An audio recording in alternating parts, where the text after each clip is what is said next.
Hola, a ver si este versículo les resulta tan impresionante para ustedes como para mí.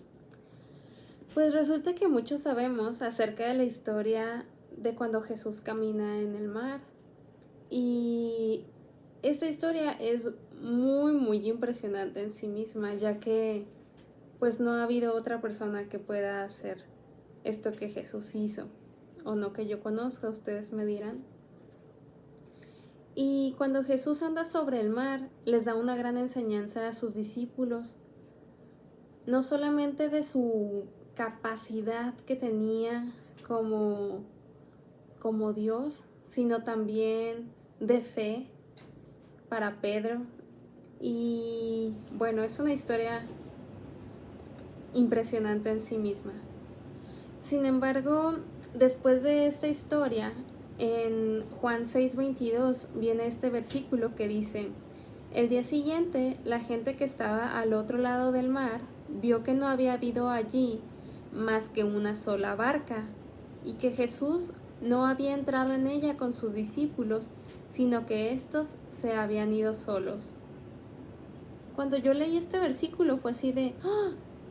No solo los discípulos se dieron cuenta de que Jesús no subió con ellos en la barca y que posteriormente los alcanzó en su viaje, sino que también una multitud se dio cuenta que solo había una barca, que Jesús no se había ido con ellos, pero que Jesús había alcanzado a sus discípulos y que había llegado a su lugar de destino, que creo que fue Capernaum. Entonces, no sé, muchas veces pensamos que hay cosas que nos suceden para nosotros aprender, para nosotros ir por un proceso que cambie nuestra personalidad, que transforme algunos hábitos, que nos mejore como personas, etc. Sin embargo, Dios siempre tiene una foto más grande, un panorama más amplio de lo que nosotros creemos. Y aquí se demuestra. Los discípulos no sabían que más gente se había dado cuenta de esto, pero realmente sí sucede. Y así en nuestras vidas hay momentos en los que pasamos por dificultades, por tristezas, por abandono, por pruebas muy difíciles y, y creemos que es para nosotros mismos únicamente. Pero Dios quiere decirte hoy que veas ese panorama también como Él lo ve, que agarres la foto completa, que agarres la foto final, que abras tus ojos y veas más allá. Hay mucha gente que está aprendiendo de tu historia, hay gente que está aprendiendo de cómo superaste esa enfermedad, hay personas que se están dando cuenta cómo tú sigues alabando, cantando al Señor a través de tus pruebas.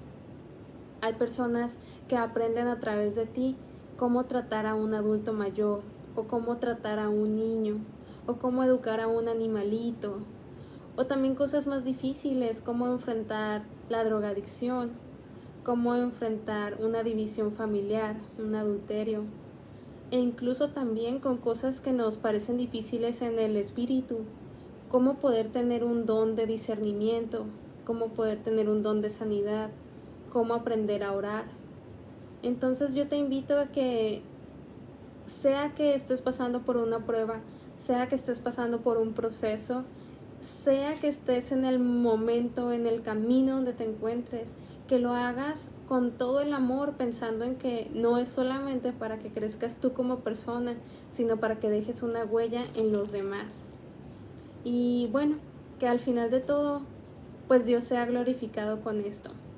Si tienes la oportunidad de compartirle a otros por algo que hayas pasado y que hayas resultado victorioso, o también si no resultó en victoria pero aprendiste de algo y lo puedes compartir, sería muy lindo. Contemos a los más jóvenes lo que nos ha pasado, o permitamos que la gente grande nos comparta, o un amigo. Esta fue pues la historia del día de hoy. No es solo por nosotros, sino por los demás.